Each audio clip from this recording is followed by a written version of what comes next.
Hello and welcome. My name is Patrick.lee. I'm a loan officer at Northpoint Mortgage, and this is Coffee with Closers. I'm sitting here with Carson. Hey guys, I'm Carson Hulak. I'm with Virtual Properties Realty in Alpharetta. Cool. Thanks for joining us, Carson. Appreciate it. Thank you for having me. Absolutely, absolutely. So tell us a little bit about yourself. What got you into the industry? Sure. So I've been doing real estate since I've been in high school. My family has done short-term rentals, investment properties, flips, basically anything you could do in real estate my whole life. So about halfway through college, I started doing a sales job, and I loved it. I found I had a pretty decent knack for sales. Okay. But something was missing, and I just realized my love for sales. So I kind of love for sales and love for real estate, so I just kind of combined the two together, and it was first start of the pandemic, so I figured why not just get my real estate license and see how it goes. Absolutely. And you've been killing it since then, right? For the most part. Yeah, For the most absolutely. part. My first 6 to 8 months were dead. Yeah. I was cold calling, I was going on empty appointments with people who were not qualified. I was Right. doing rentals. It didn't really matter. I was doing anything basically to try to make a name for myself and make a paycheck. Absolutely. So, Yeah, we all go through that, though. yeah, no. Same thing with the loan officer stuff, man. So I'm yeah. no kidding. So, Yeah. But it pays off. So the hard Absolutely. work definitely pays off. So it's been great. I love Good. it. Yeah.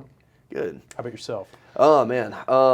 Yeah, my journey started out back when I was in college. So I actually started out in real estate working for a broker down at my local school at Georgia Southern. Awesome. And yeah, it's one of those things where, I always told myself that I'd never get in the industry and, Yeah. raised in it and this, that, and the other. And then it turns out I absolutely loved it. And, I've Awesome. never looked back since. So Cool deal. yeah, it's been great. So Carson, tell me a little bit about home inspection. So all the craziness going on in the market right now. Sure.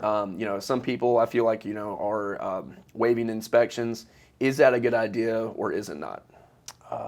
Terrible idea. Okay. Just to be blunt, it's a very terrible idea. I think the market has definitely shifted in the past few months to where I don't really think that's an issue. In order to obtain, to get that contract accepted, you really Right. need to be waiving your inspection. But a couple months ago, and definitely towards the beginning of the year, it was a very common thing. And you saw a lot of agents and a lot of their clients wanting to waive their inspection, basically just to give them more of a guaranteed yes to their contract or to their offer. Right. And I just think it's a terrible idea. And to give you an example on that, I had a client. We went under contract with a new build. It was, I think, 2018. I won't name the builder, but we went under inspection. We had a 3-day due diligence, I believe, went into inspections, and the foundation was leaning at a pretty significant man. angle. The rafter beams up in the ceiling were disconnected. It was a crapshoot, for lack of better terms. Keep in mind, brand new house, and our initial thought, theirs was, let's waive the inspection. Let's try Right. to get something under contract. Let's waive the inspection. And again, like I said, I'm a very blunt person. I just think it's stupid. I think it's very stupid. Yeah. I think it's much smarter to, if you have to wait an extra month to get a house and maintain that inspection period, maintain your due diligence on your investment. I think it's the right thing to do. Absolutely. And it's like one of those things, especially if they're renting. So, if they're going to pay an extra $2,000 to extend the lease, Yeah. that's totally fine. Rather them spend $2,000 Yeah. than $15,000 to $20,000. 100% worth it. Yeah, absolutely. Yeah. So, but yeah, to your point though, yeah, actually I've seen some older homes. There's this one house actually that I want to say it was built in 1968, Yeah.